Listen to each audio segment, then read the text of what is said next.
Mr. Wilson. I don't have to take that kind of talk from anyone. That's right, you don't. How about going outside and trying to kick me around? I'm not supposed to fight with the guests, Mr. Wilson. I'm not a guest tonight, you yellow bastard. I happen to be an intruder.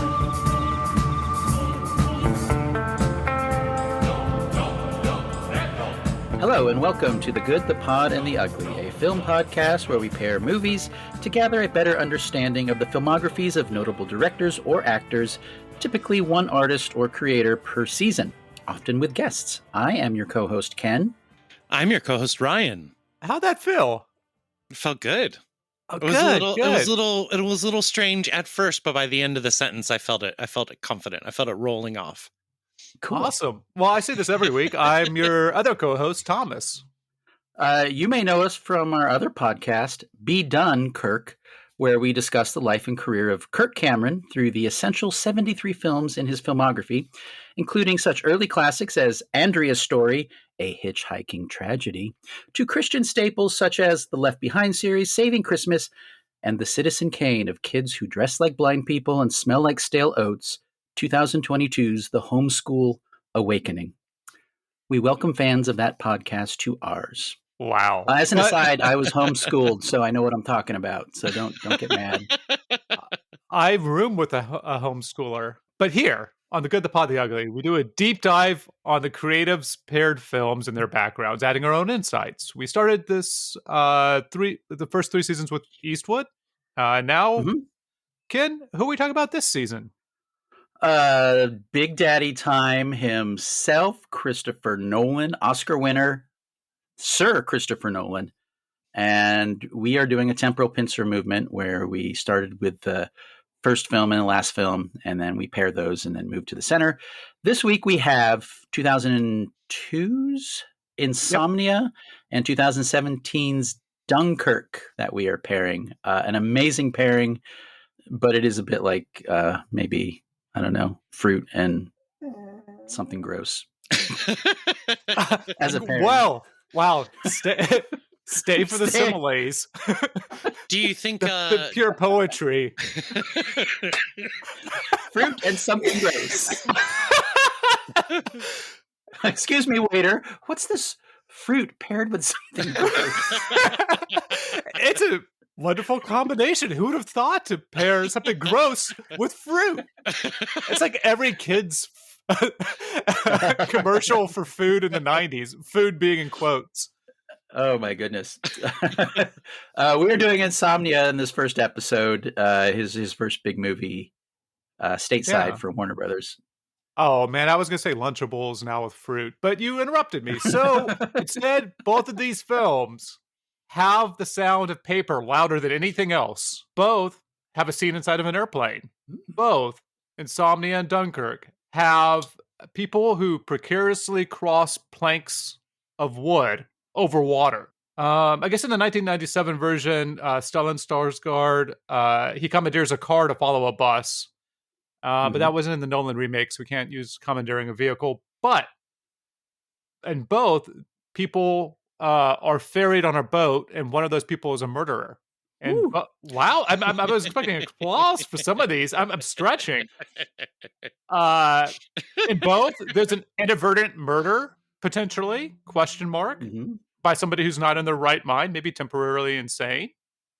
Both have people underwater and very likely to drown. Both, in the final few minutes of the film, a major character sleeps and the character cuts away before somebody is very likely arrested. Interesting. Wow. These two weren't very easy to find a lot of similarities. That was pretty good, though. Well done. Very impressed. Thank you. I stretched. I definitely think the water scenes are treated in much the same way. Yeah, I was surprised like how much water and snow there will be in Nolan films. Yeah, he's really into he's the Snow King. Do you think Dame Emma calls him Big Daddy Time? Oh, Sir Big Daddy Time at this point. Sir Big Daddy. I like that. Mm-hmm. Yeah, we didn't mention it in the Tenet episode because it happens after Dunkirk, but there's so much water scenes in that, and apparently Tenet was able to draw on a lot of their experience of shooting on water for some of those really troubling shots that they had. Because there's a lot of logistics if you shoot on water. Like, there's not necessarily craft services on the boat. And so you had to bring everything in. They learned a lot of that during the second film we're going to be talking about during this pairing. But right now, Insomnia, 2002, the year of blood work, Resident Evil, adaptation, which we covered twice. Unfortunately, the year that John Frankenheimer died, R.I.P. too soon. Aww. And I think maybe you guys covered Minority Report during the Spielberg, but I don't think you did Catch Me If You Can. We did that one as well. Oh, really? Yeah. Was this your first time watching Insomnia? New co-host Ryan. My first time since its original airing in the cinemas. I saw it back in the day when it came out, and then just thought it was okay, and never thought to return to it. How about for you, Kenneth? This is my third viewing. I saw it opening weekend when it came out because I was already a big Nolan fanboy, and I think I revisited it sometime around that Dark Knight Inception era where I was like, I'm going to watch all the Nolans. I'm a nerd. And back then there were only 5 or 6, right? It was an easy one. It was like one weekend I was done. How about you, Thomas? I don't remember. I know I've seen the 97 version more than once. And I know I didn't watch this in the theater. But I think I avoided it because I thought it was, what were the other Robin Williams film around the same time where he plays? 1 Hour Photo. 1 Hour Photo, yeah. And so I conflated those two, and I just never really wanted to watch it. That's funny that you brought that up, Thomas, because when we rewatched this a couple days ago, Jenny and it turns out really liked 1 Hour Photo, and I distinctly remember from this period how Williams just went on like a 6-month press tour about how he was the baddie in this one, and then how he was the baddie in that one. So one thing I remember distinctly when I first saw Insomnia is I felt like the air was kind of, the movie was deflated a lot by walking in knowing that Robin Williams is the baddie, and then them withholding it for so long. The first time, I thought that was really stupid that they gave it away in the marketing. I felt a little bit different this time. But yeah, the first time it felt very disappointing with both those films that it was so obvious he was the bad guy. It's like halfway through before he even shows up. Yeah, real Harry Lime action. So my other question is, Thomas, you've seen the original with Stellan Skarsgård, one of my favorite Scandinavian all-day noirs. Ryan, what about you? I have seen the original, but I saw it even before this one came out, and I barely, as soon as this one came out, it replaced my memory of the original, except that, Skarsgårds are awesome. Yeah, and I don't think I have ever been able to watch this without thinking about what they changed from the original. And I thought maybe this time I would, but then I stupidly rewatched the original like 3 weeks ago.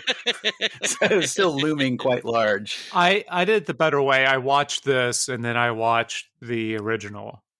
Ooh. Very quickly, I'll just read from Mooney's Christopher Nolan book that I've been quoting from a little bit, just for the quick difference, maybe.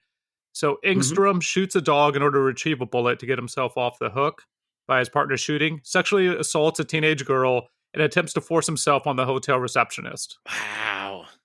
So those are a few changes. Just a few tweaks. They took out. So I found a couple years ago that anytime I see the movie and I've read the book or seen the original foreign film within the last 3 years, I'm always going to be upset at the adaptation. But if I do it the other way around, then there's a chance I'll really enjoy both. If I watch the original, or if I watch the original film after the remake, or read the book after watching the film adaptation, I'm much more likely to enjoy both. I'm really interested what Thomas's take is, having done it the dumb way I did, but doing it Nolan's first and then the the Skarsgård one second. I like the Skarsgård one less than I did. Really? Yeah, Okay. having watched the Nolan ahead of it, and then having watched it for a second time, the Skarsgård for a second time. Okay. It feels pretty flat. Mhm. It's definitely, it feels a little bit like a television quality of sequences. It is so much darker and deals more. It feels more like with an existential question, Mhm. because he's not a. There's a redemptive arc for the Pacino character in the American remake, which is interesting because it doesn't really feel like a full on like American film for me, which we'll get to like during our reactions, perhaps. Like maybe that's Okay. something that we disagree on, but the end of the the glowing eyes at the end of the 97 version that just kind of linger there, and like the creepiest freeze frame thing since maybe Mhm. the end of Manhunter, Mhm. is it's a strange, it's a film where this person, it's basically somebody really having to carry the burden on after the film. And I think that having the shootout at the end and some of the changes, the Hilary Swank character being more involved in the cover Mhm. up, changes a lot of the dynamics in the film. Yeah, and Ben, did you like the Nolan film less, having watched recently the Skarsgård 97 version ahead of time? yeah, this is still, I think, his worst movie, Christopher Nolan's worst movie. Interesting. And I tried to separate the changes, the Americanization of it, because there's nothing you could do about it. Just judge it on its own. Yeah. But there are so many hurdles I have to go through plot wise. It's hard not to go back to the original, and those plot hurdles in the Nolan version are more difficult knowing about that. So it's my own fault for watching the Skarsgård one first. Now, to that, like, it is the first and only film we're going to cover of his that he didn't write, and I think he probably did some extensive rewrites on it, Yeah, given some yeah, of he did. the interesting things and some of the changes that are made to the original, which feels a lot more Mhm. like a makes it feel a lot more like a Nolan film. The dynamics there. Mhm. And I guess he also felt it was very fortunate. Like, I have this pull quote from him where he said, I'm not going to do it in a British accent because I don't want to offend anyone in the knighthood. But this is what Thank Nolan you, said. Thomas. I've had a lot of fortunate things happen to me, but that was one, that being having this film Insomnia. But that was one of the most fortunate because I wasn't put in a position of everyone saying, "Oh, you've done this very different thing, extreme thing," meaning Memento. What are you going to do next? How are you going to top that? Mhm. Because I was doing a relatively straightforward studio thriller. Mhm. And so I think that this film helped him career-wise and confidence-wise to become the Nolan that we know today, versus maybe the destruction of the fountain and Aronofsky going the opposite Yes. direction, maybe. Oh, Yes. Thomas, I had the exact same thought yesterday where obviously the Fountain's disappointment and box office failure spurred Aronofsky on to all the great movies he made after that. I had the same thought about Nolan, where this was kind of like, you got to kind of prove that you can just do it. You can work with these Oscar-winning actors, shoot on location, keep it in budget, and do all the things that allowed him to get his next gig, which was the Batman gig. So I think it's very essential in that way. But as a film, it's, well. Okay. I, Well, let's keep I to the gotta production say, on this. So to my mind, this is on rewatch. This is one of my favorite of his films. Like probably top 3 now, which was very surprising to me. And Thomas is going to save his commentary for the commentary section. Okay. Okay. I guess originally Jonathan Demme was attached. They had other ideas for it, but whenever Nolan came in, he brought in Wally Feitzer with him, and he'll stay with them shooting until The Dark Knight Rises. Dottie Dorn will edit this, and then after this, leave to go work with Ridley Scott. And then David Julian, his the guy who scored The Following and Memento. This is gonna be his last film scoring, and then he'll skip over and do The Prestige and kind of drop out after that. Yeah, but he's able to bring some people with him. Nolan is a loyal collaborator, as we have already seen. Yeah, do you want a synopsis of this movie if you've never seen the American version of Insomnia? I know you guys have because we've been talking about it for 15 minutes. If you say so. It's not 60 seconds. It's a little longer. We've been trying to be a little more inclusive of all the plot elements this season, especially with movies that people may not be as familiar with. You guys ready? Sure. Okay. And I had to make up for Memento, which we had to do a do-over because I just tried to freeball it and it was terrible. So I apologize for that. Insomnia. Oscar winner Alfredo Pacino plays superstar LA police detective Will Dormer. You know the drill. His poster is up on walls in police academies all over the United States. But fucking internal affairs, always trying to hobble real police work. So he's under a cloud of an investigation where he did maybe the wrong thing, but it was to ensure a scumbag went away for a long time, which is totally cool, endearing police stuff. He and his partner, played by, why don't they put him in more movies, Martin Donovan, fly to help investigate a murdered teen dumped in a garbage dump up in northernmost Alaska. Alaska needs detectives, it seems, and LA didn't have much crime at the time. So Martin Donovan, as Hap, turns out to possibly be testifying in the case soon, even. So send them both together alone to Alaska. Thumbs up Los Angeles police hierarchy. Anyway, I imagine if that happened with plumbers, though, like your toilet was fucked up and the plumber's like, no one around here can do it, but I could fly a guy in from New York. Anyway, double Oscar winner. Yeah, no, Hilary those are Swank. completely the same profession, police and plumbers. Yes. You're right. A plugged up toilet and a murdered teen. Anyway, double Oscar winner Hilary Swank is a starry-eyed Alaskan cop who has read all of Pacino's cases at cop school, and she plays their liaison in Alaska. So it never gets dark this time of year, so Pacino can't sleep. Hence the original title, Can't Sleep Pacino.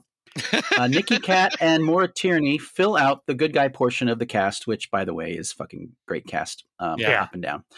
Can't Sleep Pacino takes a friend of the dead girl to the dump and gets info. They find the dead girl's bag and set up a sting for the killer by publicly saying they're looking for it, which is something no one in Alaska could have thought of because LA detectives are the best.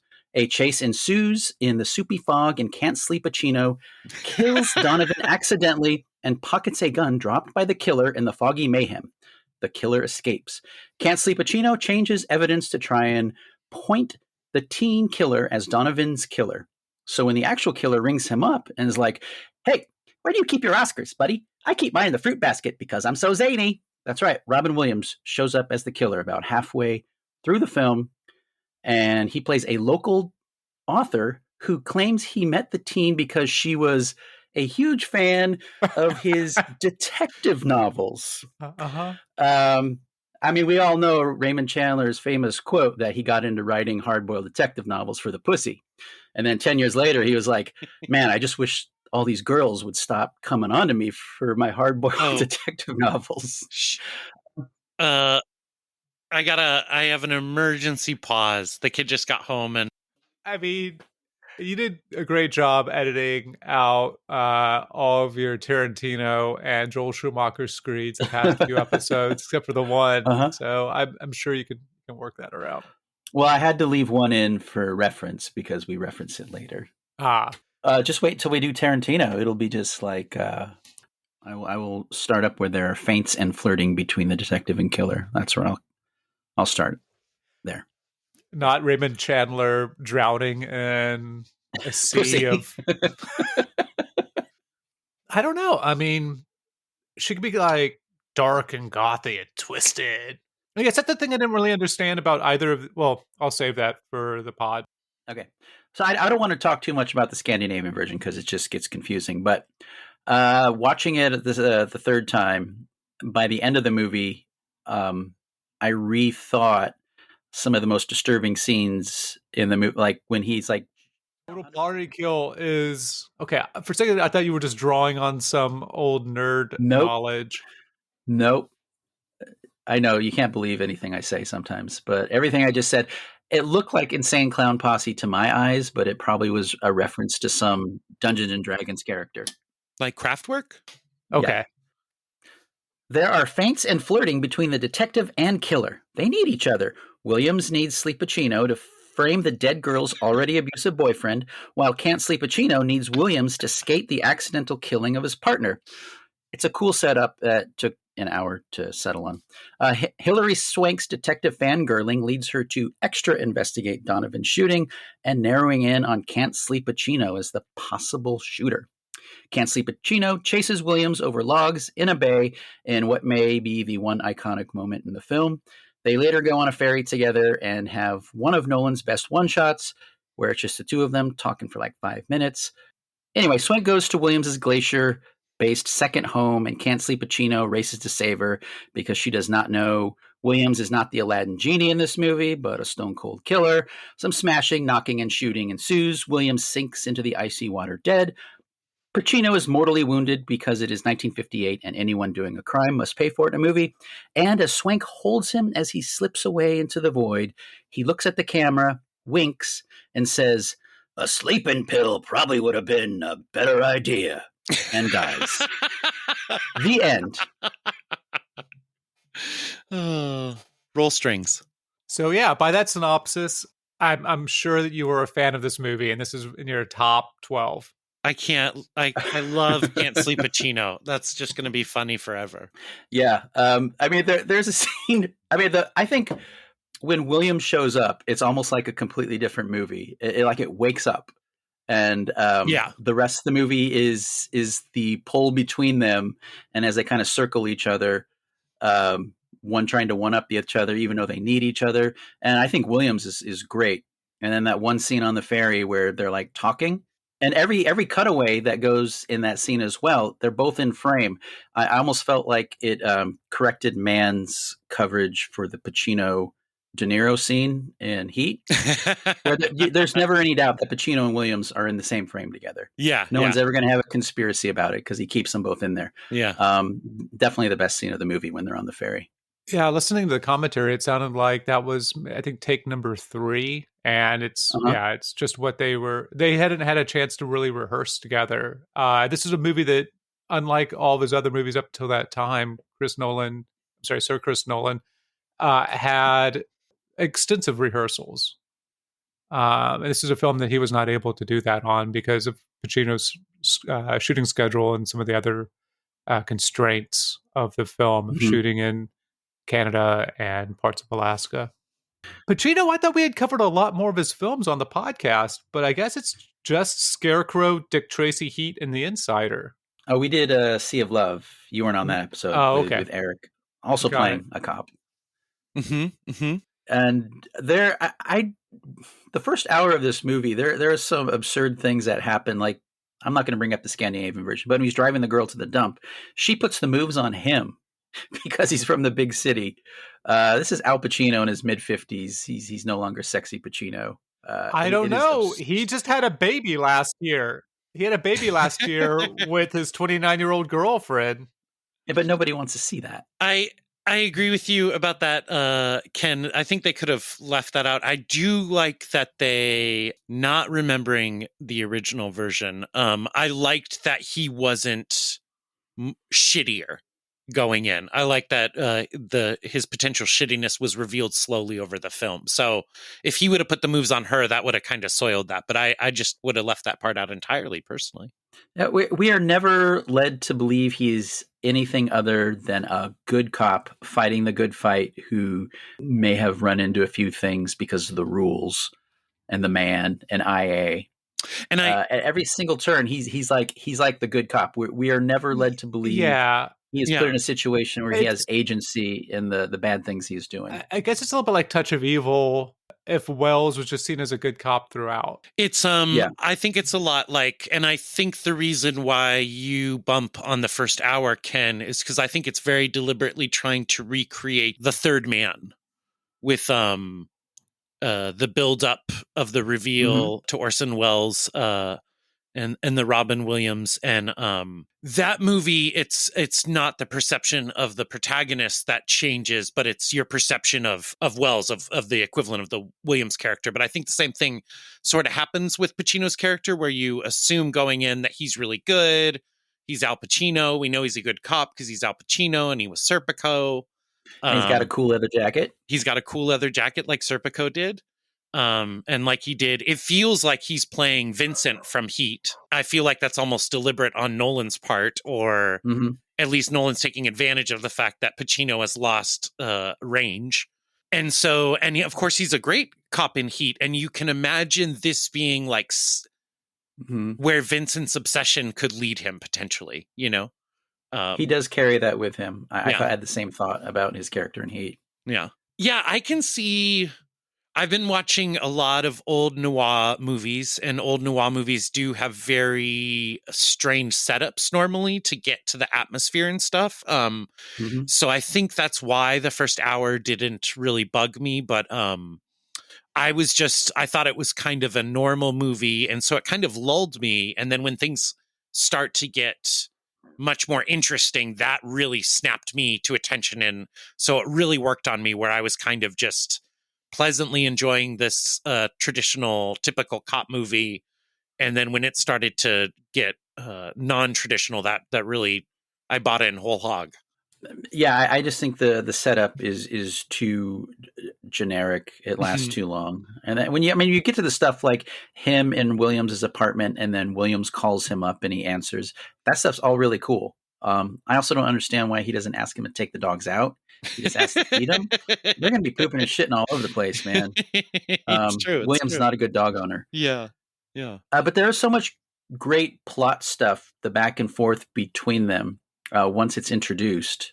And the first hour doesn't really do anything to keep me going. Like if it wasn't Christopher Nolan and I didn't know the original or anything, I don't know if I would have stuck with this movie, because it's fairly generic. Yeah, I think that ultimately plays to its strengths, but I'm sorry, Thomas, go on. Oh no, I just think that there's parts to it and it's Pacino carrying the movie on his shoulders a little bit, with Nolan knowing where to put the camera, that help out. Because I'm thinking about, and I have before minute 45, you have the phone call between Pacino and the widow. After you have the shooting of his partner, you have him lying about it. You have the widow saying to him, "Don't you dare fucking arrest him." Yeah, and I think that that's a pretty powerful scene as just a audience member. And then when he still shoots the dead dog before minute 45, and he's starting to have hallucinations before then, like the noise distortion. I think where I marked minute 45 was because that's where you get where they do that 7 thing where they take the film out of the holder and let it shake around, the David Fincher technique, where you get the distortion of, Pacino's not been able to sleep.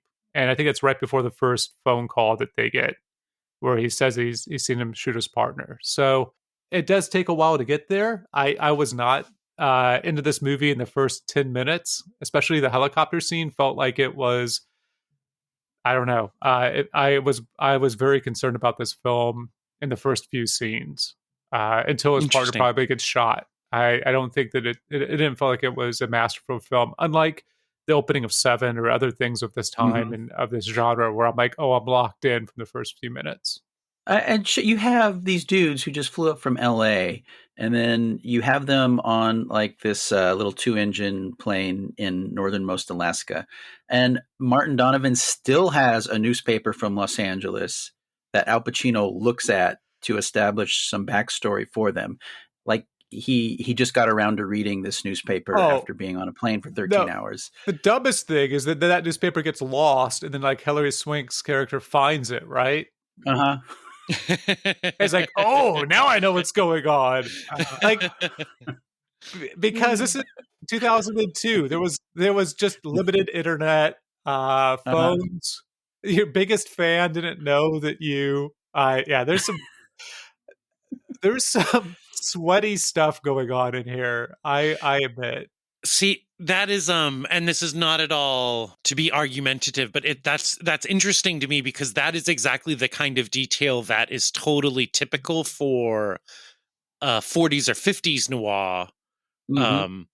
That yes, I can totally see how in a modern movie and the way movies are constructed and presented now, specifically someone as methodical as Nolan, that is very out of place now. But that would be like a very natural story turn in a 40s film. Yeah, that's a good point.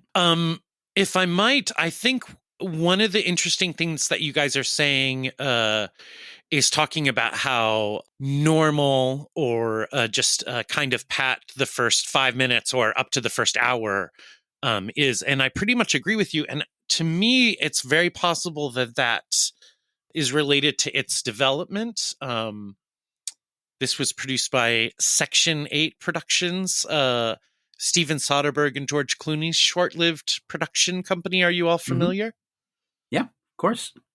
Their first movie was Ocean's 11, and that really set the blueprint for about 60% of what they produced afterwards, which was finding a young director, or in the case of the Russo brothers, directors, who they really liked and they thought were great, getting them a job with a studio specifically to do a remake, just like they did with Ocean's 11. And like Ocean's 11, the bet with each of these movies is we are going to deliver the best version of this very mediocre story that they're having us adopt. No shade to the original Insomnia. I think the quality of the original is probably one of the problems with the adaptation here. And then it's just like, well, if you deliver the baseline, then the director can really shine with their technique particularly in the latter half of the movie. And you have Insomnia, which is an adaptation coming after Ocean's 11. The Russo's first movie, Welcome to Collinwood, which is also an adaptation. The next year, Todd Haynes' Far From Heaven, which is an adaptation, and Criminal, which is an adaptation. And then later they do, that might be the last non-original movie they did, actually. But so they do like 4 or 5 films in a row with new or studio green directors, and they're all remakes, and they all about half of them work and were great for Nolan and for Todd Haynes. You know, it didn't hurt the Russos, obviously, eventually, but it didn't really pop them off. But it's just a fascinating approach to filmmaking, and I don't know, they closed it after doing it for 5 or 6 years. I don't know if they think it was a success or not, but we got some really great movies out of it. We got some directors out of it. Yeah. I mean, the Russo brothers went on to direct some of the best episodes of Arrested Development, so I won't say anything negative about those guys. Community, the best episode of Community. And Community, yeah. That's interesting because Steven Soderbergh, I remember when Ocean's 11 came out, he said that if you're going to remake a movie with a great concept that wasn't very good. Like the original Ocean's 11 is a total slog, the total opposite tonally of the remake, which is such a fun, poppy movie. It's interesting. Insomnia, I mean, it's not like the original Insomnia is an untouchable masterpiece. Right. But that Soderbergh would then go and remake Solaris a few years later was a bit of a shock to me. Really? It's a slog of a film, of original film that becomes really fun and poppy. Only one of those two things is true. The original Ocean's 11, the Sinatra version? No, it's terrible. Thomas is making a joke about Solaris. Yeah. Oh. I love the original Solaris. I love Soderbergh's. I've never made it through the original. I'm a bad film bro. But boo. Yeah, I deserve it. Anyway, we're talking about Insomnia. I did feel like for Insomnia that the day for night, I think I would appreciate more if it was done because of a budget constraint. And I'm not sure why. I think that maybe that has to do with some of the critical theory I read on this, where I want Nolan to continue to be an auteur and to have these strong budget constraints, which wasn't quite the case with this film. Like he didn't have any reshoots. He came in on budget, but like I think that there's something to that idea where it's like, oh, like Following, he shoots this non-linearly so that he can edit around any mistakes. Oh, he shot this date, like not day for night, but like continuous day during the night because he couldn't afford night shoots. Mm-hmm. And where you marry like form with like limitations, I think is where I kind of get off as a film person. When you first started saying that, I thought I disagreed with you, but no, that's a very good point. I definitely I do think you can feel his auteurist elements, particularly in the back half, and the sound design. I think in this movie is really great. And it really reminiscent of what he would go on to do later. But he is definitely in a comfort zone and not being ambitious, not trying to rock the boat. And I think that feeling is kind of similar to what you're saying, Nolan. Thomas, he's not really pushing up against anything. Mm-hmm. Yeah, I really do like that moment in the hotel where Al Pacino, Will Dormer, is trying to like block out the window with blankets and everything else, and the Tierney character, the hotel owner, comes in and is like, "What are you doing? It's not bright in here." And then turns on the light, and just the light in the hotel room is so much brighter than you can imagine. So good. Yeah. I love that scene. Yeah. Yeah. So is it all in his head? Is it just stress? Stressomnia? Happens to the best of us. I truly felt like I don't think he was a good cop from what we learn about him, but I don't think he was responsible for killing the wonderful Martin Donovan. I feel like it was an accident. And my favorite thing about the movie is that because he is a bad person, generally speaking, he convinces himself that it was on purpose and then basically commits suicide by, Mrs. Doubtfire. Yeah, I said one of the funnest things to see is this film is Miss Doubtfire wailing on Serpico. Oh my goodness! Or Peter Pan going to town on Afonso Big Boy Caprice. Or Dunkachino.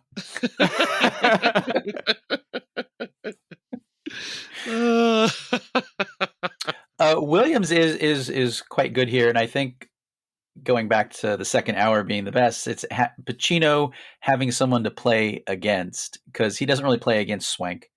There's a lot of acrimony between him and Donovan, but like Tenet, Donovan's gone too soon in a Nolan movie. But there's that section where it's just him. I think that's maybe where the movie loses me a little bit, until Williams shows up and gives Pacino someone to pickleball back and forth with, or volley. Yeah, along the lines of the third man reveal with Williams, in hindsight, I think a lot of that momentum is actually built in the third man. They're always talking about Orson Welles' character before, like every scene is about him before he shows up. But in this movie, I feel like it's just like, we know Robin Williams is coming. There's not very much in the movie to build up the character's arrival. But the anticipation of knowing this gigantic star is going to appear is doing so much of the heavy lifting. I gotta say, for me, growing up, Robin Williams was like Bruce Springsteen or U2 or something like that, where I didn't really have a strong opinion. No, just like, you might have opinions one way or the other, but omnipresent. It's like, it's everywhere. What does it matter what you think of it? You're still going to hear Bruce Springsteen everywhere, you know? And this movie was the first time since he passed, I haven't really seen very much of his work. And this was shockingly good. I was amazed at how wonderful I thought he was. And I feel like for the first time, I appreciate how great he was at so many things. He's great. I would say his performance of walking that line of using Pacino and what he knows about Pacino, and then him trying to convince himself that he didn't mean to kill her. But then we see an outburst later on in the movie where, he clearly knows what he did, and he did it on purpose on some level. It's a great modulated performance by him, though. He never gets into the twirling mustache mastermind villain, right? Which could have been a danger if he had played it a little differently. And to what you just said about him vacillating about his culpability for murdering the young lady, Ken. I almost wish maybe he had an actual mustache twirling type moment at the end, because I felt by the end of the movie that he was playing a part in the story he wrote to trap Pacino, that he actually had no remorse about the killing. And when he presented that way, it was just because he's a writer and he knows to get Pacino, he has to present this way. So he's playing like a double role. But that was subtle and maybe not there. I might have just been making that up. Yeah, I guess the Americanization of this is what I'm going to blame maybe this on. But I think I need you two to weigh in before I go down this road.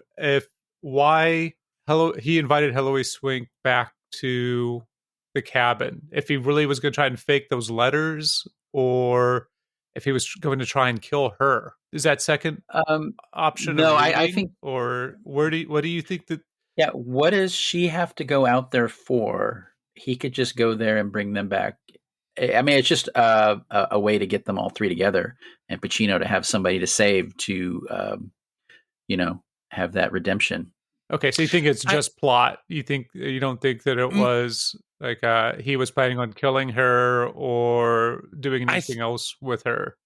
I think the reach of an explanation perhaps would be, the 90s were so full of serial killer movies, and the serial killer always gets off on almost getting caught.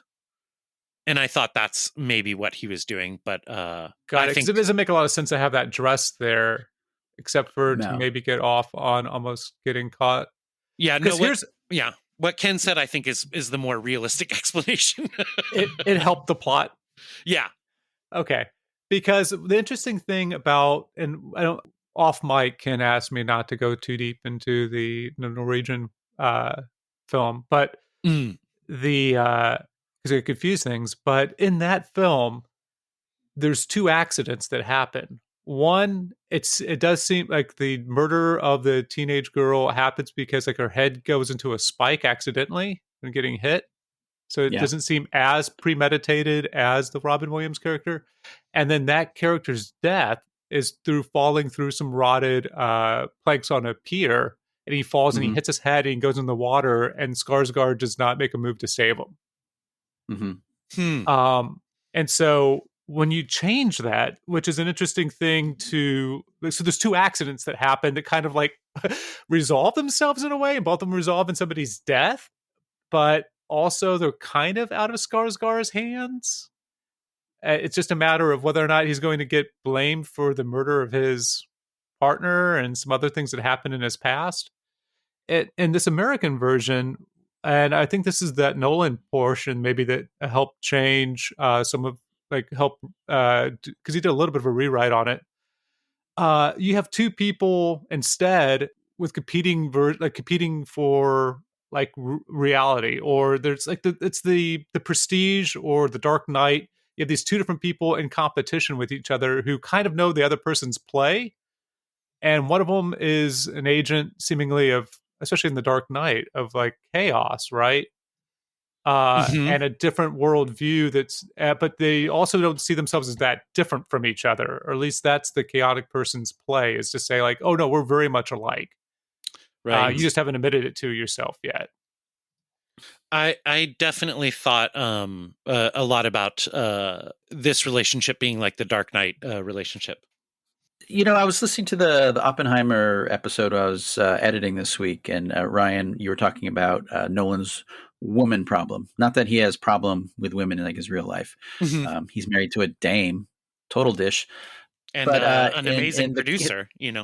Married to a Thomas. Yeah, and I think Swank's character is the one thing that trips up this movie, and I think.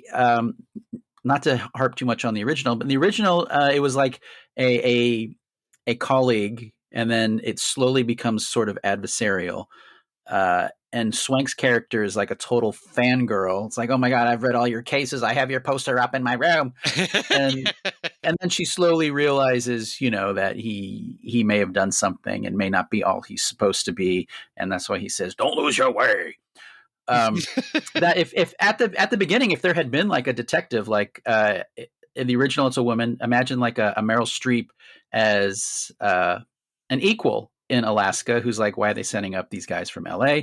And then she is the one that's investigating him, and it's almost adversarial, where you have almost three characters kind of circling a plot. Yeah. Instead of, in this way, it's really Williams and Pacino, and Swank kind of gets the shitty end of the stick as far as characterization goes, which is a shame because I think she's a great actress.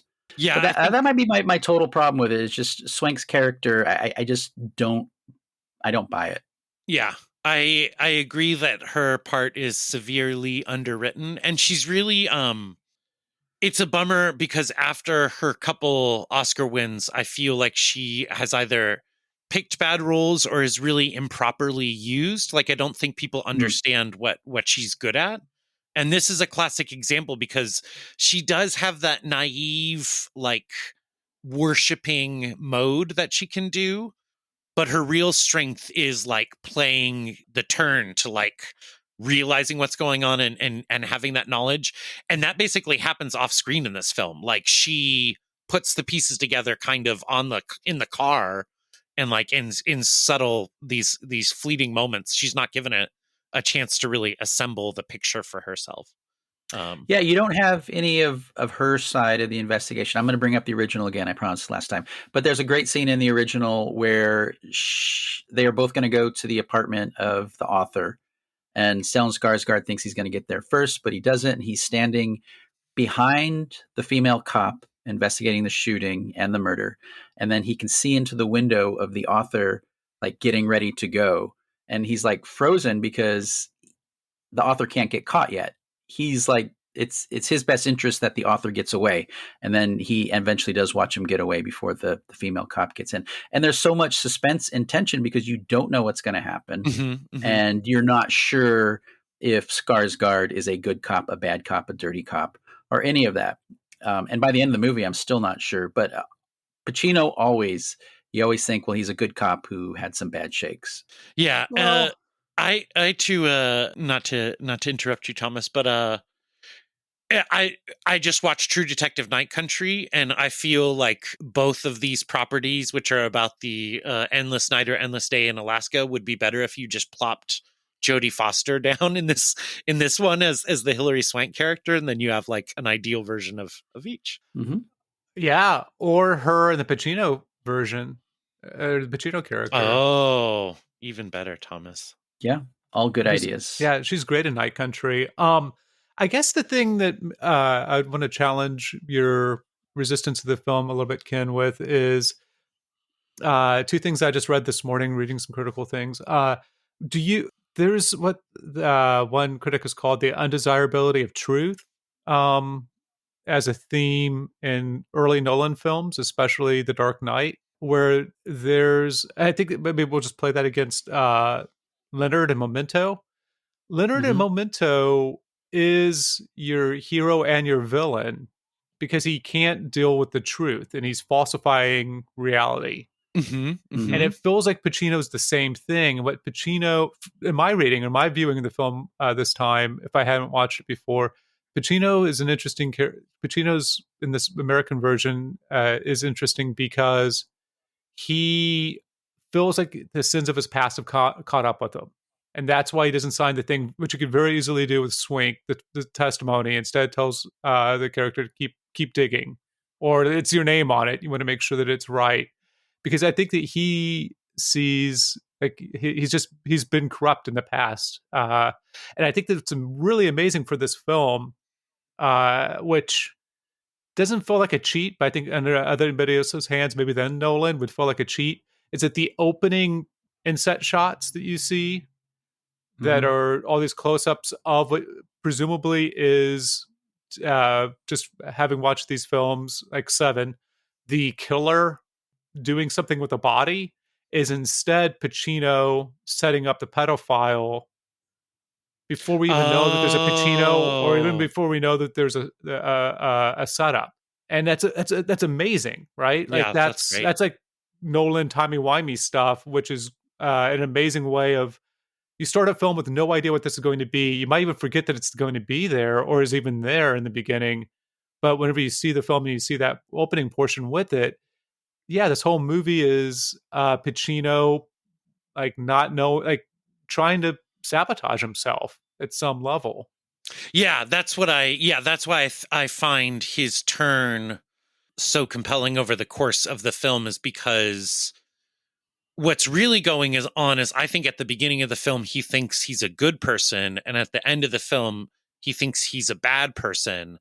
And along the lines of the theme of the past changing the future, I don't think anything has changed. Nothing about what he did or is doing has changed.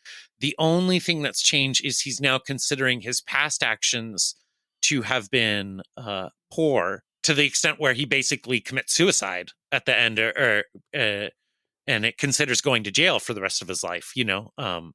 That's such an interesting turn to me from a character point of view. Does that do anything for you, Ken, or is it still, I can't believe this guy, because in both films, a young lady is interested in an author who writes crime fiction. It's not like they created that brand new for this film.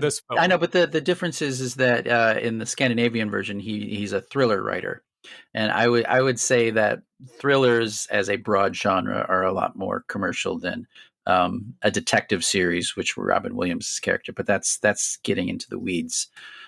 It doesn't do a lot for me because the presentation of Pacino, maybe it could be the baggage that he carries with him, is I never felt he wasn't going to end up doing the right thing. And I think for any sort of noir to work, there has to be some suspense of whether or not that person's going to make the right choice or the wrong choice. And there was never one single second I didn't know that eventually Pacino would make the right choice. That's why he tells her to keep on investigating. That's why he basically allows himself to get killed. See, I feel like that really might be, and it's obviously not your fault that you saw the other movie first, because even at the time, I mean, obviously the Norwegian one was widely available. But for me, I thought, in fact, Jenny and I started watching this together, and about a half an hour in, she was like, this is just propaganda. I'm going to leave. And I really bought into this being your 90s, proto peak TV antagonist, where like, yeah, he's a little good and he's a little bad, but we have to have him. We need him to make this. I thought that's where this movie was going. It's like, you need me on that wall type of shit. I am the one who knocks. Yes, exactly.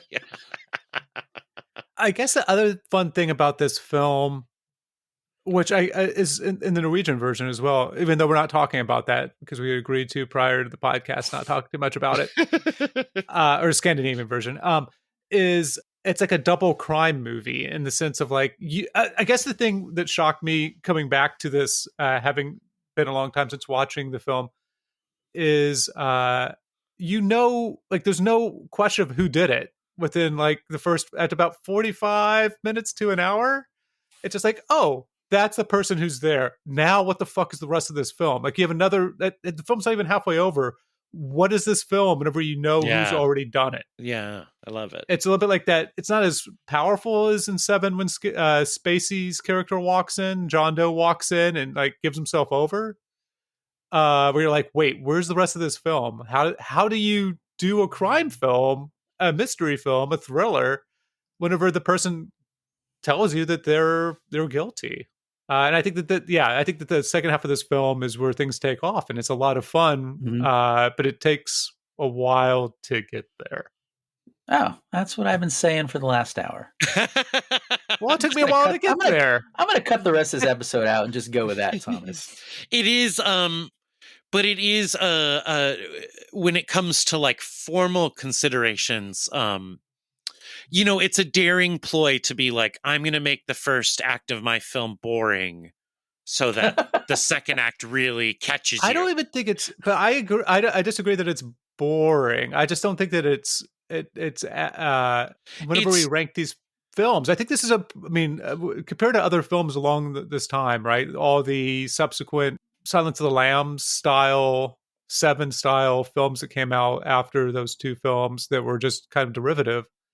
That's what the first portion of this film feels like it risks becoming. So it has, but I would argue that the first 45 minutes still have some strong scenes that can keep you in the film. Yeah, no, this movie is definitely going to be in my top 5 at the end of this, and I really like and respect most of Nolan's movies, so I love this movie. But to kind of things that Ken was saying earlier, I think it really is for the first 45 minutes the slightly tawdry basic cable version of Law and Order meets Northern Exposure, you know. And I think that is pretty intentional. And I'm underselling it because, like I said, I love Martin Donovan. I love Maura Tierney. I love Alaska. I love seeing the interstellar glaciers a few years in advance. So there's a lot for me to like in this first 45 minutes. But I do think he kind of wants you to ease back and think like, oh, these are good actors. I know where this is going. I'm just going to enjoy the routine. And then it's like, all of a sudden, to your point, Thomas, for me, it's like, oh no, we're going anywhere but routine. Like by the end, I'm amazed with how thoroughly he inverts it, you know? Mm-hmm. Also, not even Northern Exposure. It could have been Twin Peaks. I mean, he could have had a tape Twin recorder. Peaks is obviously the better. Diane, I just landed in Alaska. The air is so clear. You gotta come up here, Diane. Yeah. They got a great pie.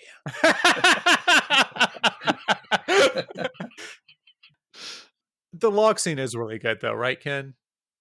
Oh my God! So it's so good that, like, 8 years later, I went on a family trip to Canada, and we stopped at this park by the water, and I recognized like the kiosk and where the cars were as the parking lot, and then we went down, and it was the fucking logs.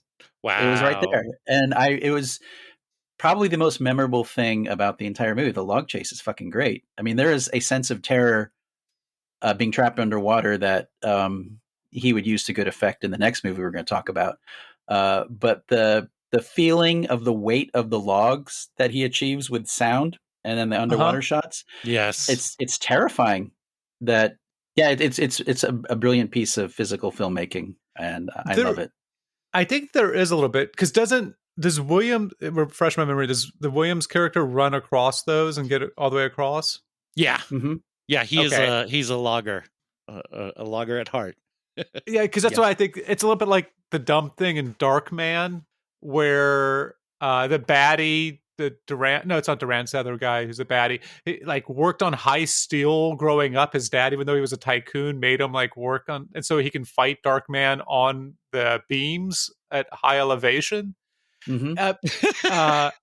It just doesn't quite make sense. That like the Robin Williams character is able to so easily traipse across. Well, have you ever been up and seen the loggers working those on the sound, Thomas?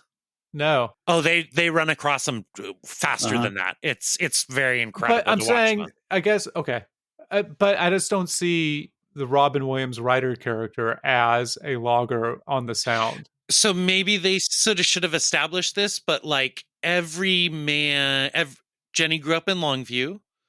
Every guy that she knows who didn't move away from Longview worked at the logging mill at one point or another, or still does. Got it.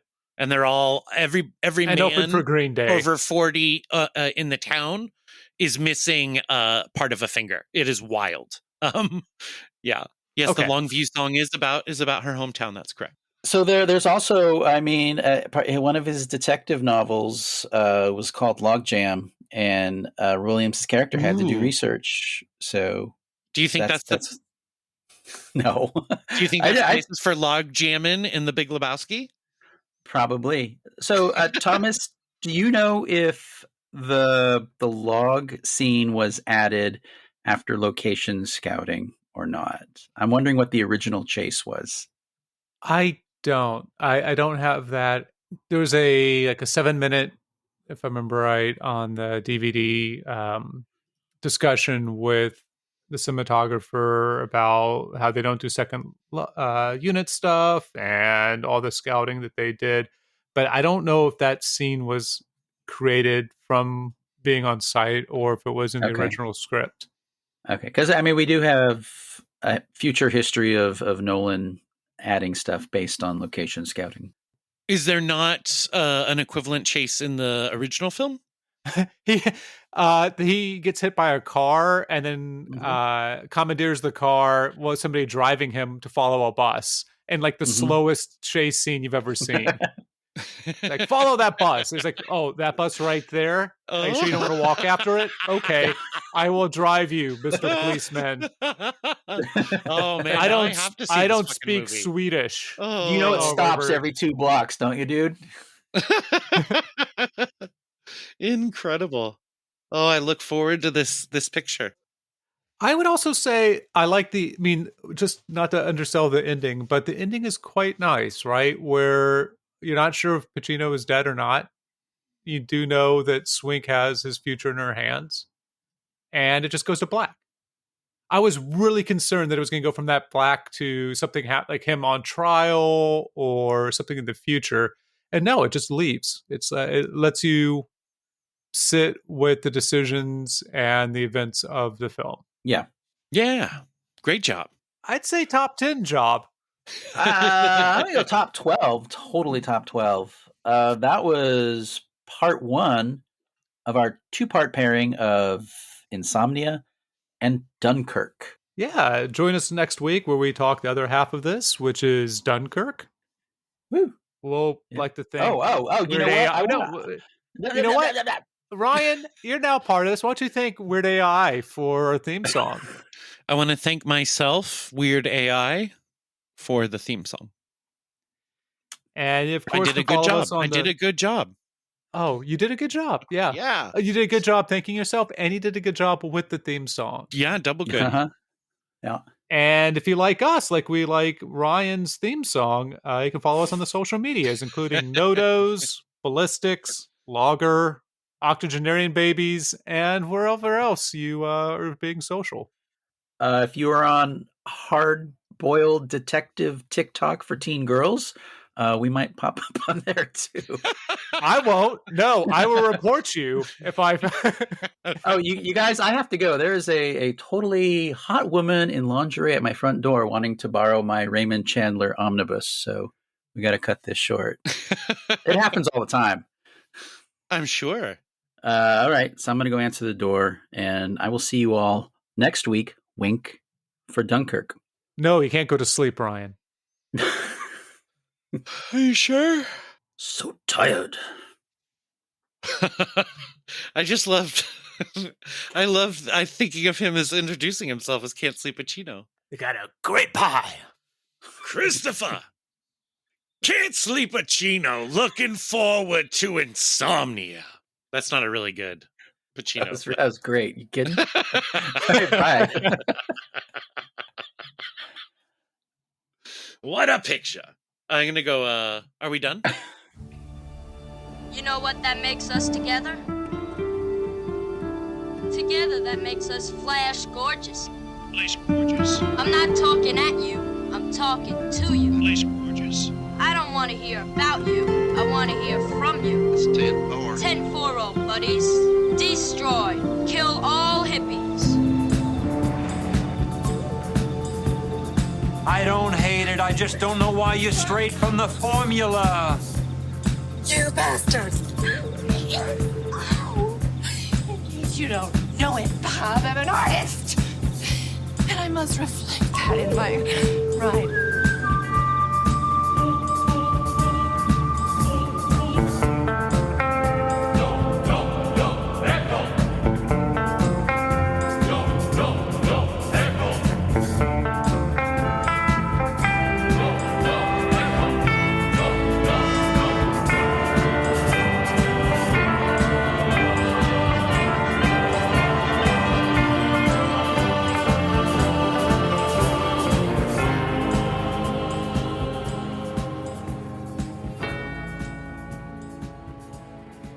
Robin Williams was like Bruce Springsteen or U2 or something like that, where Terrible.